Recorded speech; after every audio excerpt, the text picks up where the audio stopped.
And welcome in everybody to another edition of the College Hoop News Podcast. I am your host, as usual, Tony Patelis. Weekly recap number 6. A lot to talk about tonight, so we're going to get right into it. We got a busy night here. My good friend Blake Lovell is going to join me tonight in just a second. Blake is from SoutheastHoops.com. He's got the Marching to Madness podcast. Blake's doing a lot of stuff. I'm sure you're familiar with him. Blake, how are you tonight, my friend? Tony, doing well. Yeah, it's a lot going on, but as you know, it's that time of year in college basketball where about getting ready to hit a conference play. So a lot of exciting stuff happening. Definitely. And you guys can find Blake on Twitter at the Blake Lovell, Lovell. Blake, before we get started tonight, just some quick thoughts on this past week in hoops. What was your biggest takeaway in your opinion? For me, it just seems like there's no dominating teams this year. There's a lot of very good teams: Duke, Michigan, Tennessee, Virginia. You can name quite a few there at the top, but I just don't see anybody who's going to run away with this thing. I think we're going to be seeing a fantastic tournament. Do you see any dominating teams, or do you feel like me and you think it's kind of wide open? Yeah, it seems like we're a little removed from that talk in opening week where we're talking about how Duke was just going to Right. run away with everything. But I don't really think that's the case. But you said it. You look around at all these different teams, and you've just got so many teams. And what's interesting is you mentioned Virginia and even Michigan. It's like Virginia and Michigan's 2, Virginia's 4 in the AP poll. I don't really look at polls all that much, but you're talking about 2 teams that are still undefeated. And it's like it still feels like they're just not getting talked about enough. And so Right. I think that's the case you have with a lot of these different teams. And you can throw Tennessee in the mix. We know people are talking about Duke and Kansas, then there's Nevada. You go on down the line. It's just kind of that point in the time in the year where you look at all these different teams and it's like, okay, we could say Duke's the best team, but we could also look around and say Michigan, Tennessee, Virginia, all these other teams are certainly capable of pulling off the same type of stuff once we get to March. Yeah, definitely. And there's quite a few teams I wanted to talk about in the SEC tonight. So I wanted to talk about the SEC. Myself, we're very high in the conference coming into the season. We talked a lot about it. We did our SEC preview. Are you a tad disappointed in the first month or so with the conference? I thought it was going to be a little bit better. I don't think it's where it can be. There's still plenty of time left. But as a whole, how are you feeling about the conference? How do you think they've done in the first month or so of the season? Yeah, I think disappointing is certainly a word you could use because it's almost like the season when Jonte Porter got injured before the season started.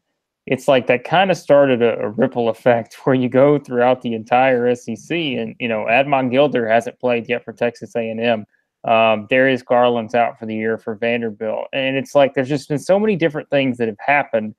You combine that with the way Kentucky started the season, getting blown out by Duke. Of course, they rebounded against North Carolina. We'll talk more about that, but it's just kind of like a lot of good wins have been left on the table, and it feels like you're having teams that have taken big hits. And even with Missouri, they've rebounded nicely. I mean, they've had a really good start. Been pretty impressed with them, actually, without Jonte Porter. But I think for the SEC, it's just there's been a lot of good wins that have been left on the table because certain teams, like a Florida, and I don't want to call LSU disappointing, but I think LSU's had some games they'd like to have back in Orlando.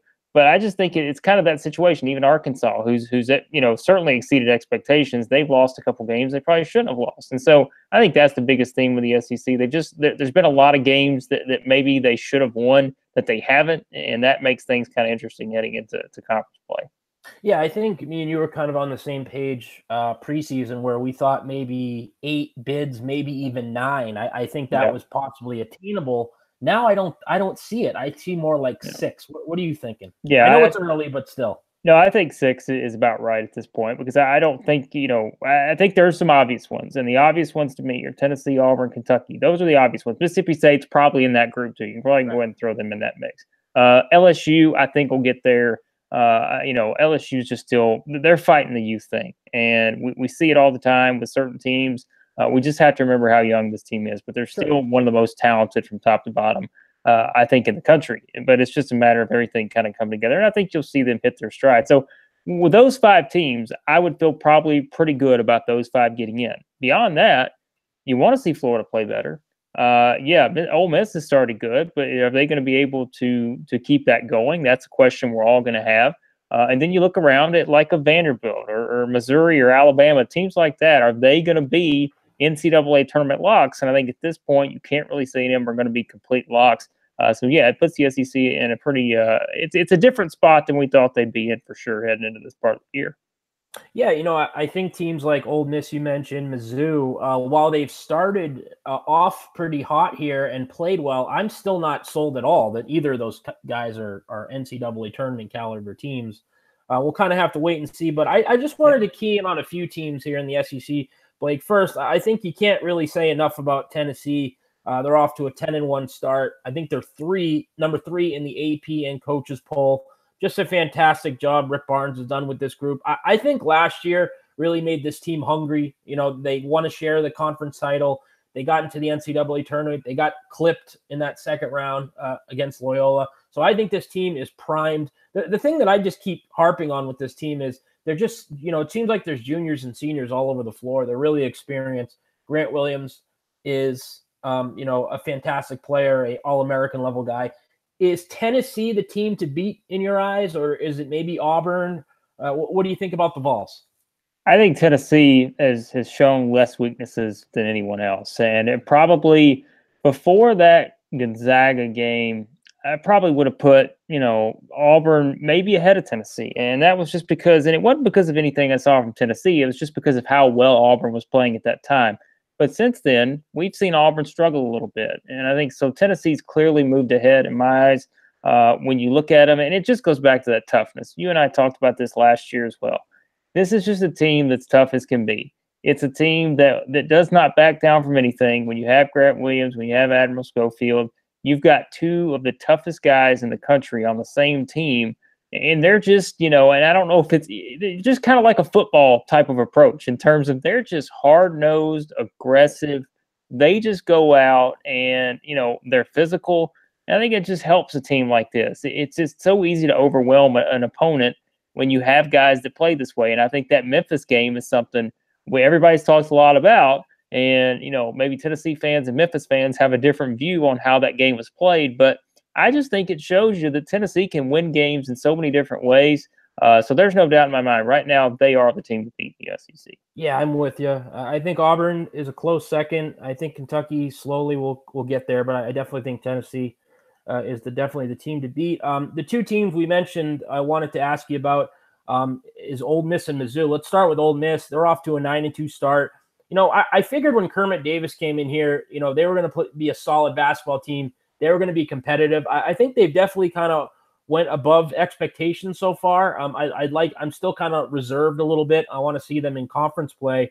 But I think a big thing for them is Breein Tyree kind of seems like he's figured things out and he's turned into an all SEC level player. He's averaging almost 18 points a game, 3 assists, 3 rebounds. He's shooting the ball really well, which he didn't do in his first 2 years with the Rebels. How do you feel about Ole Miss so far? Yeah, Ole Miss has definitely been, I think, better than most people expected. And even when you looked in the preseason, you saw them picked, last in the SEC. I just thought it was going to be hard for that to happen. I would have looked around at other teams, probably like Texas A&M or South Carolina, just because you know the kind of coach that Kermit Davis is. And I think you look at it too.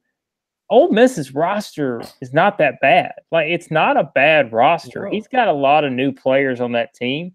But when you think about the guys they bring back, like you said, Breein Tyree, you got Terrence Davis, Bruce Stevens, Devontae Shuler, and you add in guys like Blake Henson and all these other new pieces to the puzzle, I didn't think the roster was that bad. So I don't know that it's necessarily a huge surprise to see them where they're playing. And the biggest thing to me, they're playing a little bit more consistent on defense. And that's something that hasn't always been the case. Offensively, they've been very efficient too.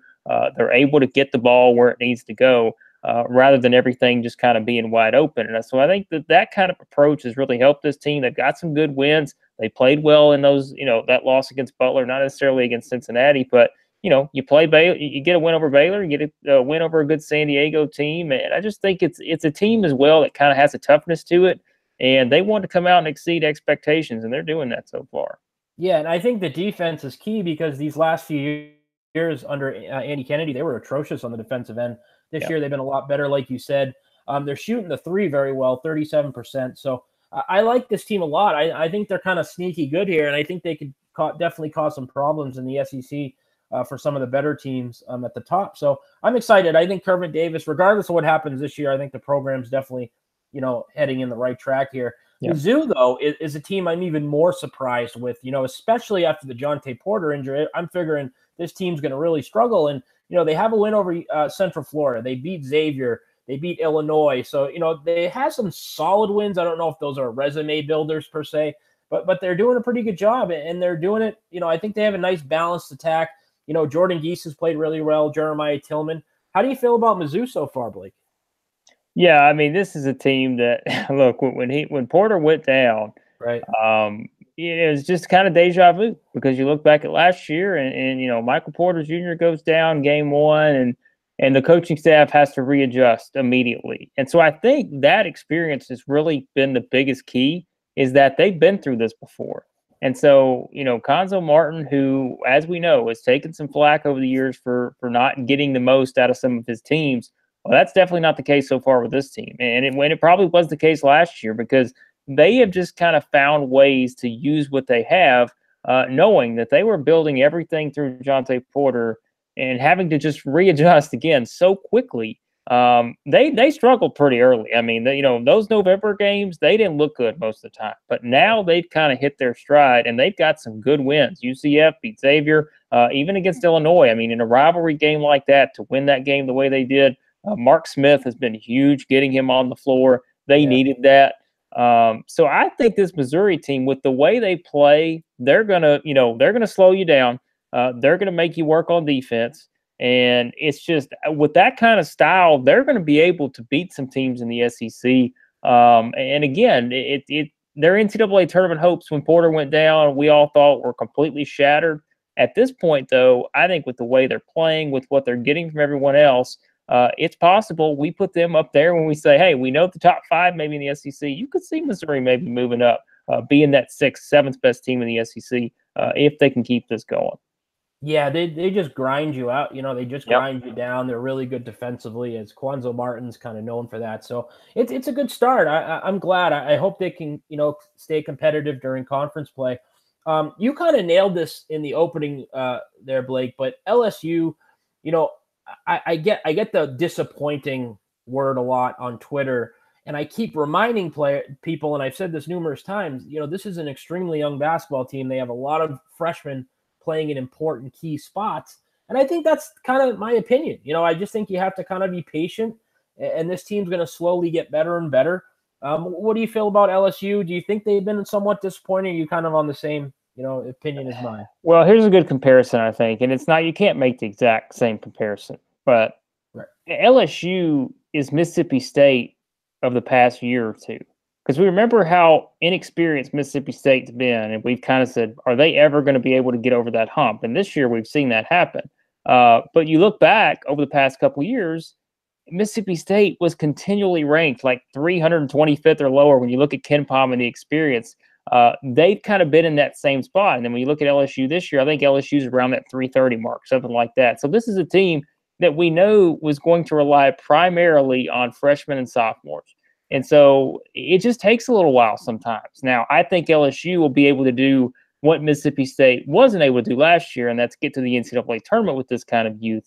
So, again, that's where you can't make that specific comparison, but there are some parallels, I think, between these two when you look at that. And, again, I look at that experience they had in Orlando. They lose the overtime game to Florida State. A more experienced team finds a way to pull that game out. The LSU they didn't make plays down the stretch. They come back, they lose to Oklahoma State by 13, but it was a game where when you have a young team, to be completely deflated after the way they lost Florida State, the loss to Oklahoma State did not surprise me at all. And then you go on the road, play a really good Houston team, and you have a chance to win that one. So I don't think LSU's been disappointing at all. They've just played some pretty good teams. And their defense has to get better. Will Wade will tell you that. I mean, we know that they want to play better defense. But overall, from a talent standpoint, I don't think LSU is going to have any problems matching up with teams in the SEC this year. Yeah, I agree. But one thing that's been somewhat surprising to me, I think Tremont Waters has kind of struggled out of the gate here. He's not shooting the three ball well. He's turning it over at a pretty high, he has 50 turnovers already on the season. Do you think he's been somewhat, what do you think his issue has been early on? I think it's probably just an adjustment to where last year, we last year he had to do it all, and he had to be the guy that everything went through. This year, though, they're able to spread it out, and you have Naz Reid, and he's able to do the things he can do. And then you look at Emmett Williams, you look at Javonte Smart, and all these different guys they've added. I think there's just kind of a situation where Waters is having to kind of readjust his own individual game. But he's still someone, and really over the past couple games, he's played pretty well in those wins over St. Mary's and Furman, which, by the way, those are two really good wins to get those kind of victories. So I think he's starting to kind of find his groove a bit. But I do think the biggest thing is really just him kind of readjusting his own individual style because, again, chemistry is everything. We always say this with Kentucky. When you have so many young five-star type of talents, the chemistry is not always there early on. I think we're kind of seeing that from LSU, but again, I fully expect them to kind of round into form and be a surefire NCAA tournament type of team once we get to March. Yeah, I'm with you. I think it's just, we got to kind of preach patience with the Tigers. Yeah. You mentioned Kentucky, just a few more teams I wanted to ask about real quick. They finally got that kind of signature win they were looking for, just a huge road win, at North. I'm sorry, did they play that game in Chicago? It was that was the neutral court. Gotcha. But still, it's basically, you look at it, Kentucky playing away from home, you want to be able to get wins because, that's what it comes down to. So sure, they get a big win against a top 10 team in North Carolina, who I think is very, very good. I thought they was one of their better performances of the season. Do you think that kind of takes some pressure off this group, or how do you feel about Kentucky out of the gate here? Yeah, they needed that, didn't they? Because you think about it, what they have coming up next, and that's the trip to Louisville on Saturday. Sure. Considering how they played, and I just mentioned it, how they had played in their 2 games away from home, and they really hadn't been great at home.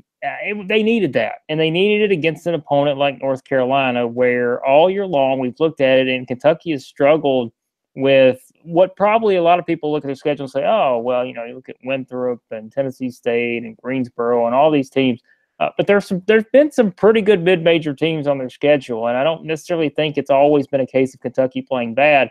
I just think you're getting quality teams at the mid-major level who are coming in knowing the challenge of playing against Kentucky. But one thing that we haven't been able to deny, and that's Kentucky's defense just has not been consistent at all. And that's going to be the biggest thing, I think, the rest of the year. If they play consistent defense, Kentucky can beat anybody.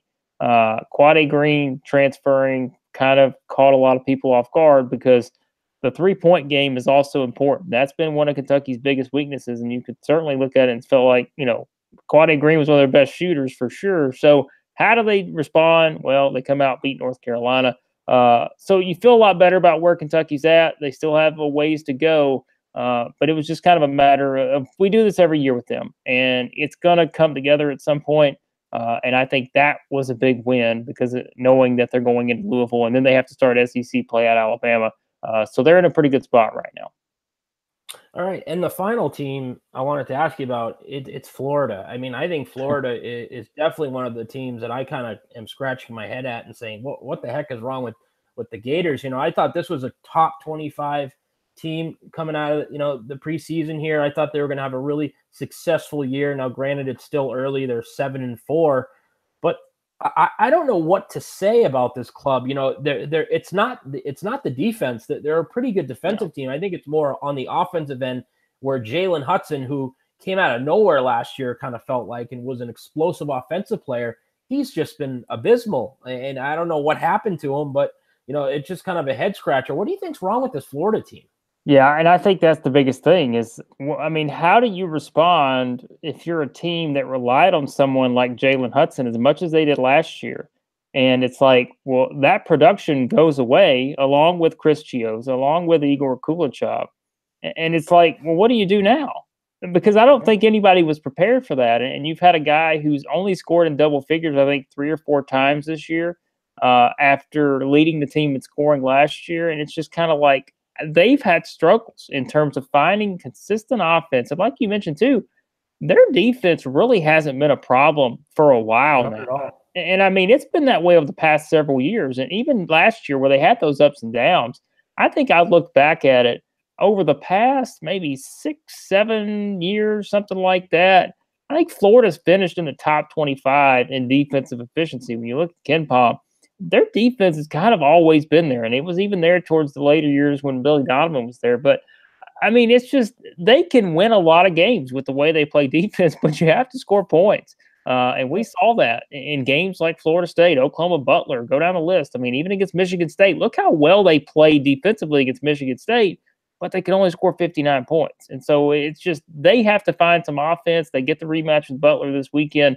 And I've always said one of the toughest stretches in the SEC this year is Florida's February schedule. If you go look at their schedule in February, it is absolutely brutal. And that's going to be what's going to define whether they can get to the NCAA tournament. But they're one of those teams that's left a lot of good wins on the table, and they've got to kind of gain some ground here soon. But they're not going to be able to do it if they can't score points. You know, it's amazing. They have one double-digit score in Kevon Allen, and he's only averaging 10.3 points per game.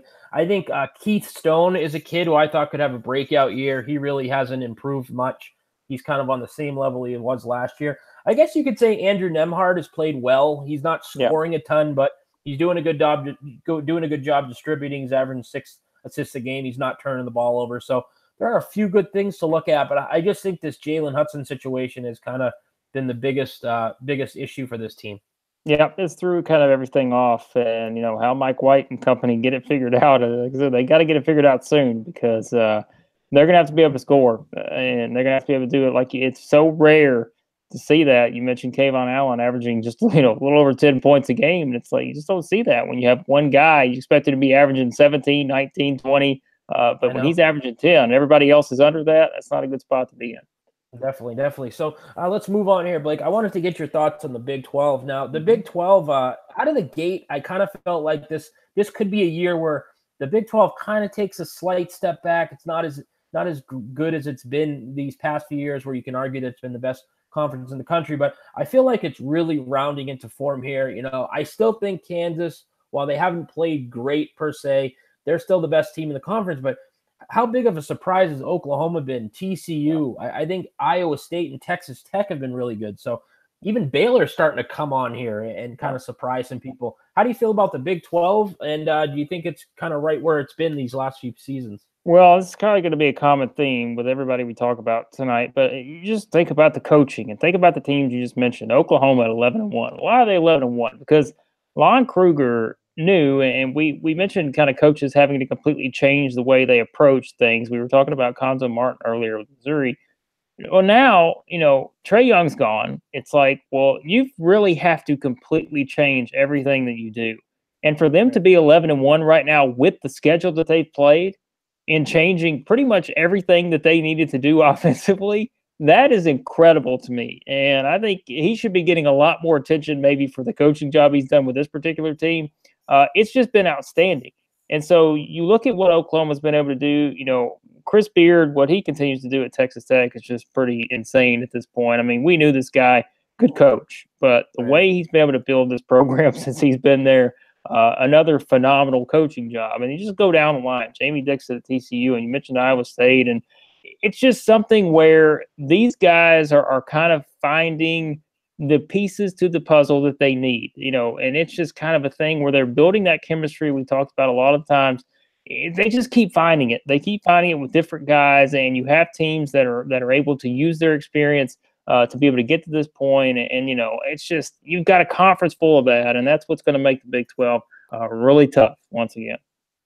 Yeah, and Kansas loses on this past weekend here at Arizona State, and I think people are somewhat down on the Jayhawks. But if you look at their schedule, it's been one of the toughest schedules in the country. They played Michigan State, Marquette, Tennessee. They played Villanova. They played a slew of really good mid-majors: New Mexico State, Louisiana, Vermont. So I think it's more inducive of their schedule rather than this team is not as good as people think. How are you feeling about the Jayhawks? Do you feel the same way? Absolutely. And you mentioned it. Look at the schedule. I mean, you go down the line, and the worst team they played is South Dakota, probably. I think everyone would probably agree with that when you look down the line. But even the teams like, you look at KenPom and you kind of go down their schedule, even the teams that are ranked kind of in that beyond 100 range, which there's only I think there's three of them, and Stanford's one of those teams. And you have Louisiana, you have Vermont's another one of the teams. And I was looking at their schedule earlier, and it's just like they've played some tough teams. And everybody else on that schedule, they were 10-0 going into the Arizona State game. I'm not sure what anybody else wants. You have to play the teams that are on your schedule. And to get wins over Michigan State, Marquette, Tennessee, even Wofford's a really good win. They completely decimated Wofford, and we've seen the way that a team like Wofford is able to play and go on the road, win at South Carolina by 20. They played well in other games. They played well at Mississippi State the other night. So it's just kind of one of those things where I don't know what else people want from Kansas at this point, and probably until they win their 8 millionth Big 12 title this year, I don't know what else they could do. So yeah, and they're playing without Udoka Azubuike right now, who's a major for them inside. And I think Dedrick Lawson, he took a while to kind of get going offensively, but now you see what he's capable of. I mean, he's just been fantastic these last few games, and now he's averaging 20 points a game, 11 rebounds. So now that he's kind of got down and got the system, got this Kansas system, I think they're going to kind of take off here now. Hopefully Azubuike can come back sooner rather than later. But, I just think you have to kind of step back, look at the schedule, see who they played, and then maybe you'll feel a little bit different about Kansas. One more team I wanted to ask you about, Blake, Baylor. And this is a team that I think a lot of people were down on this coming into this year. Most people I know picked them kind of 9th or 10th in the conference. And I kept saying to myself, if they can get healthy, I knew Makai Mason had some issues.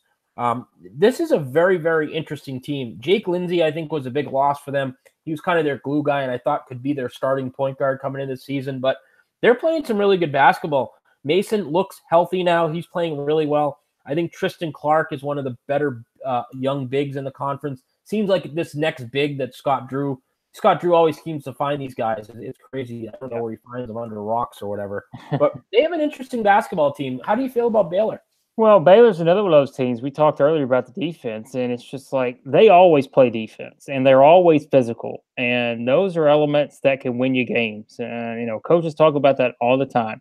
They're aggressive, and something else they always do well. Scott Drew's teams have always done this well, and that's be able to find second chance opportunities. They're always on the glass. And that's just the way he coaches. That's the way he wants his teams to play. He wants them to be hard-nosed. He wants them to be physical and aggressive. And that's just something that's going to always give them a chance, I think. And you look at their schedule. He talked about it. They get the big win over Oregon, obviously.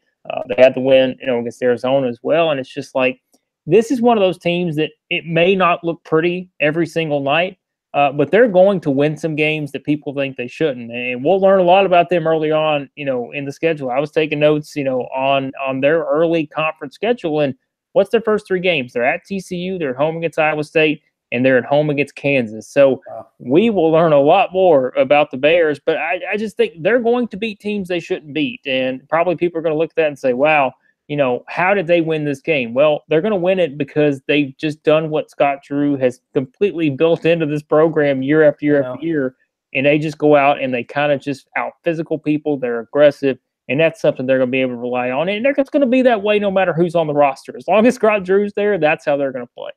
Yeah, and it just seems like every year they get overlooked. And every year they finish 4th or 5th. They're always in the mix. They're always in the NCAA tournament. So I wouldn't be shocked if you look up at the end of the year and they're in the 5 spot or something like that.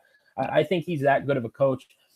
Blake, one more team I wanted to ask you about, and it's Texas. I mean, it seems like every year it's the same thing with Texas. They have all these athletes, all these great bigs. They're good defensively, but they can't shoot the basketball. Yeah. Is this kind of the ongoing trend with them? I mean, it just seems like it's the same team every year. What do you think's been going on with the Longhorns? Yeah, and it's something I'll tell you that's kind of surprised me because I thought that we knew when Shaka Smart took over, it was going to take a little while probably for them to completely implement their system, how they want to play, to try to be the the VCU type of style, create the havoc that they always talk about. But for whatever reason, it's just like that consistency still hasn't been there. And we've seen that this year when they had the 3-game losing streak. And, they're coming off the loss to Providence here most recently. And it's just kind of, I don't know, like it's one of those things where they're a hard team to kind of figure out. And you mentioned as well, they don't necessarily shoot the ball really well, They don't shoot it well from outside. They're not a great free throw shooting team, which, as we know, Tony, they got to be a good free throw shooting team because from what I hear, they are free. So, and you just got to be able to do those things. And, it seems like those VCU teams he had, they did the little things and they were able to kind of do those extra. They had those intangibles. That's probably the best way to put it. It just seems like none of his Texas teams so far have had those extra intangibles that you need to be a Sweet 16 and beyond type of team. And are they going to get there this year? It's going to be tough, but they're another team that plays defense well. But again, you got to score points just like with Florida. So. Yeah, I think with Texas, you see flashes of it. You saw it against North Carolina where they won that game. They were really impressive. And then they lose at home to Providence, who I think is a team they should probably beat. Providence is playing without one of their best players right now. Yeah. You got to win those type of games, and I just don't think they do that consistent enough. So we'll see what happens. I think, another season of kind of this average kind of play, lose in the first round of the NCAA tournament, I think Shaka Smart's job could be in jeopardy. Well, you talk about it, and it's like, everybody got tired of Rick Barnes, didn't they? And it's like, well, I mean, if that's the reason you got tired of Rick Barnes, then, if you had a problem with Rick Barnes because you didn't think Texas was getting to enough Final Fours or getting a chance to compete for national championships, then at this point, I'm not really sure what you're thinking, because that was something we heard a lot, and if that's the reasoning, then well, that's definitely not living up to that, at least at this point. So. Yeah. All right. So a couple more topics here before we get out of here. Conference USA in your neck of the woods, somewhat, Blake.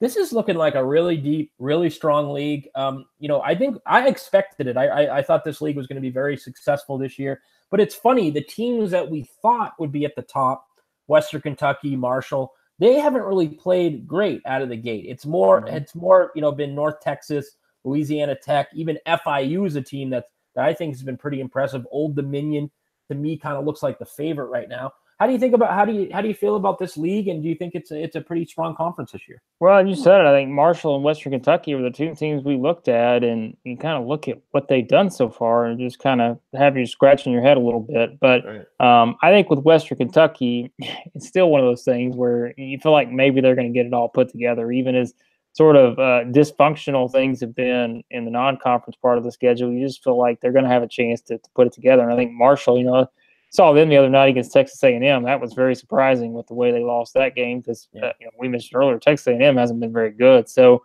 but beyond that, I mean, I think a lot of credit has to go to Jeff Jones, and he's someone when you talk about underrated coaches. I mean, he has done just an excellent job. I think that's another one of those guys that really kind of gets overlooked for the job he's done since he's taken over that program several years ago.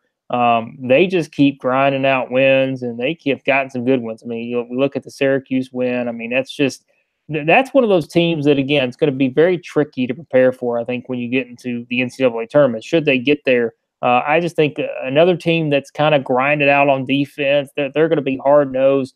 And Old Dominion's a team that I love right now. And you look down the board, I mean, North Texas, you mentioned them. And I think it's another case, too, of you've got some really good coaches that are newer to this league in certain spots.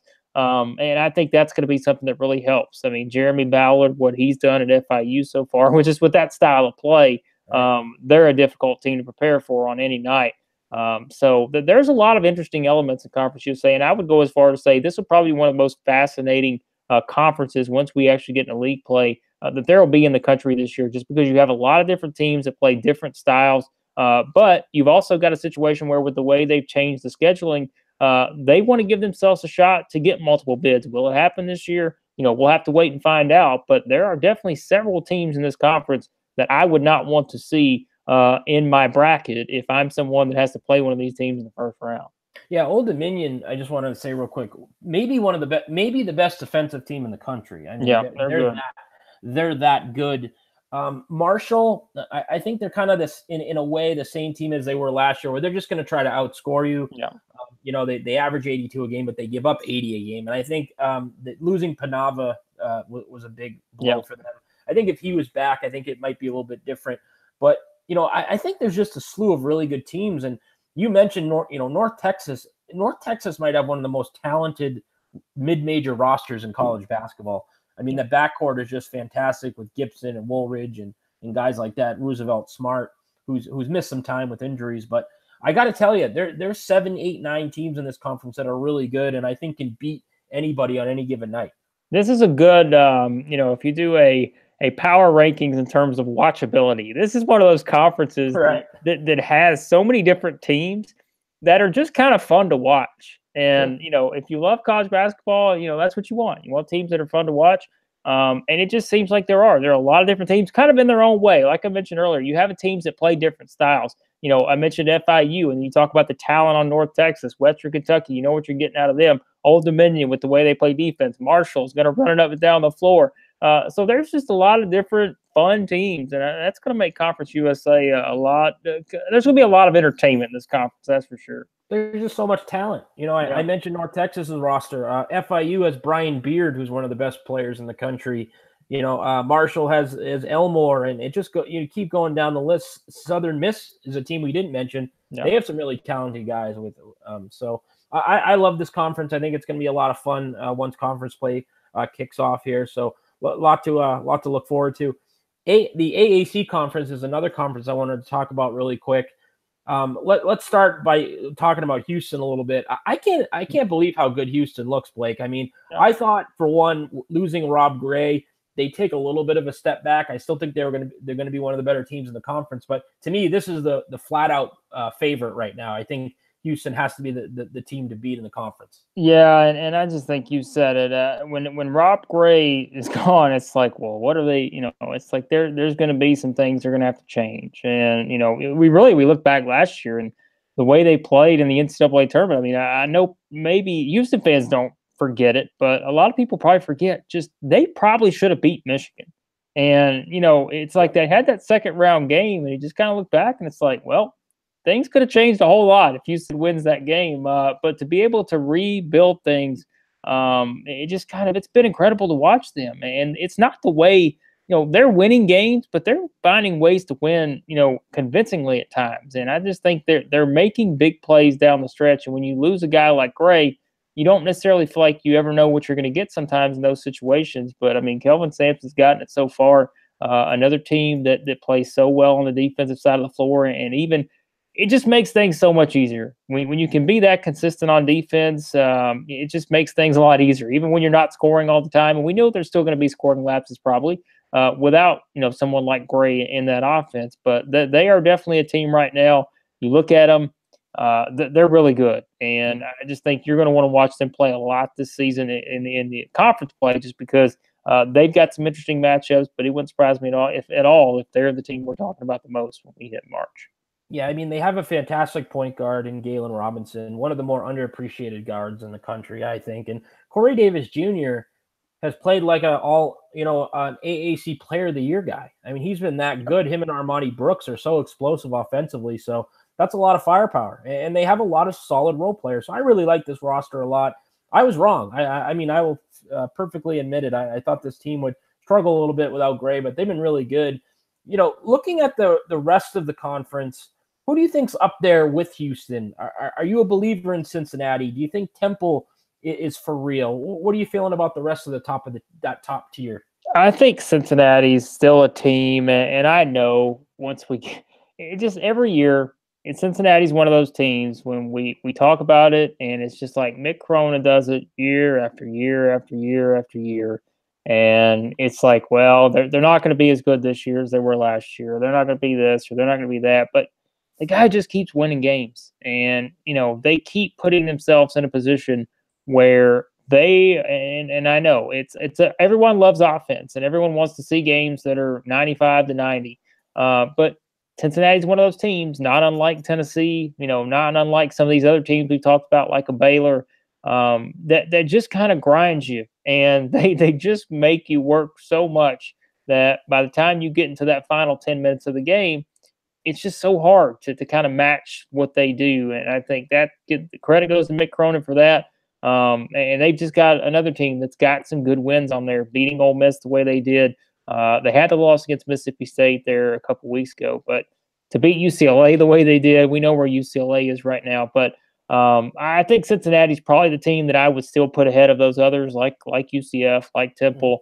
There's some other teams in there maybe that could surprise a little bit, but we know there are teams that have been a little down, like Wichita State, maybe like a Memphis as well. You can throw them in that group, but Cincinnati's probably still the team I would look at and say I feel like they have the best chance, just knowing what Cronin's been able to accomplish there.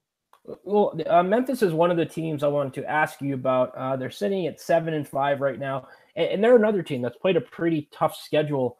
Do you think that they've underachieved slightly? Because I think on paper they have a pretty talented roster. I thought they'd be more in the neck of maybe 9-3, something like that. Do you think 7-5? Do you think people are somewhat disappointed in their start? Well, I think maybe people outside of Memphis, but I think for Memphis fans, I really just think it's kind of they understood that this year there could be a situation this year where there's going to be some bumps in the road, and I know it's not always going to be a team that's necessarily consistent. They're still kind of putting in the way that Penny Hardaway wants to play, which, by the way, is complete opposite of the way that Tubby Smith played. So I think you still have an adjustment process for the guys who are the returners. You add the talented freshmen, and they're going to add more talented freshmen, as we know, with James Wiseman coming in next year. But I think it's just still adjustment to the style and wanting to get the most out of things, both in taking care of the ball on defense. Those kind of things are going to continue to probably pop up this year. But I do think they're going to get better as the year goes along. I think they'll take some things away from that Tennessee game. And kind of improve from here. But they could be a sneaky team because talent-wise, it's there. They could be a team that's kind of sneaky once we get into the later stages there of conference play. Well, the final team I wanted to ask you about and who are kind of my sleeper is SMU. I think on paper, I think SMU might have the best starting five in the conference. You have Jamal McMurray. Ethan Chargos is playing fantastic basketball. Jimmy Witt is one of my favorite players. The guy never shoots threes. He just scores all types of, he's just a stat stuffer. Isaiah Mike, the transfer from, believe Duquesne, he's been good. Jerry Foster is back. He looks healthy now. So that's a key. They're not a deep team, but that's a pretty talented starting five. Do you think SMU could make some noise? Yeah, I think in any type of Tim Jankovich coach team is going to have a pretty good chance. And he's someone, I go back to, and it's just kind of, he's another one of those guys that's kind of always been sort of maybe undervalued in terms of his commitment and his sort of contributions to programs. And he's just kind of always been one of those guys that he's done a really good job of developing players. And I think he's someone that you look at, he's done think about what he took over there and how he's been able to transition things. They went 30-5 there a couple of years ago. We knew last year the situation that they had where they didn't have a lot of players coming back and sort of just completely retooling everything. But with him on the sidelines, and you mentioned the roster, and I love Jimmy Witt too. He's someone I just always love watching him play. He was at Arkansas there several years ago. He's just come on. He's been a really good talent for them.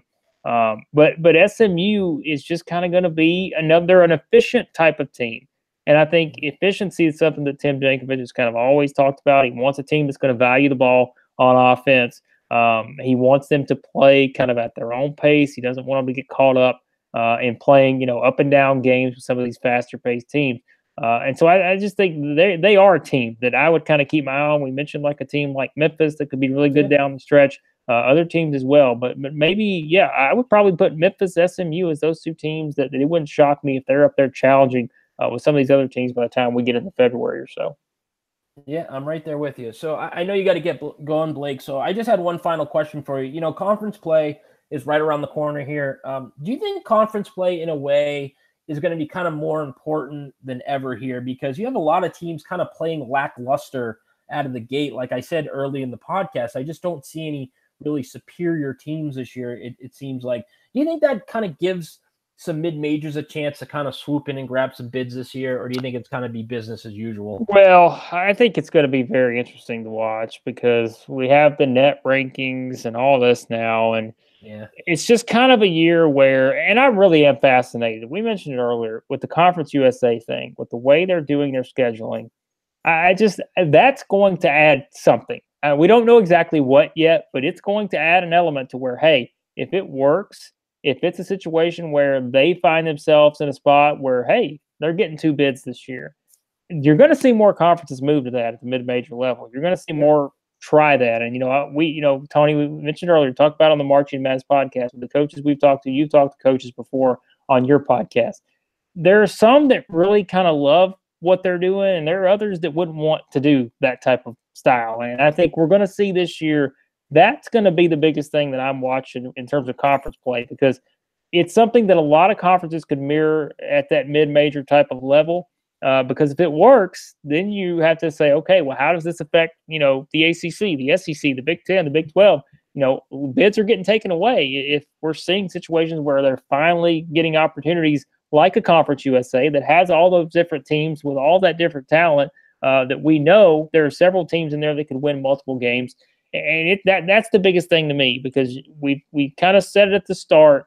You've got so many different teams you feel like could be in that national championship picture, to where, okay, well, some of these mid-major leagues possibly stealing some bids and finally getting some due.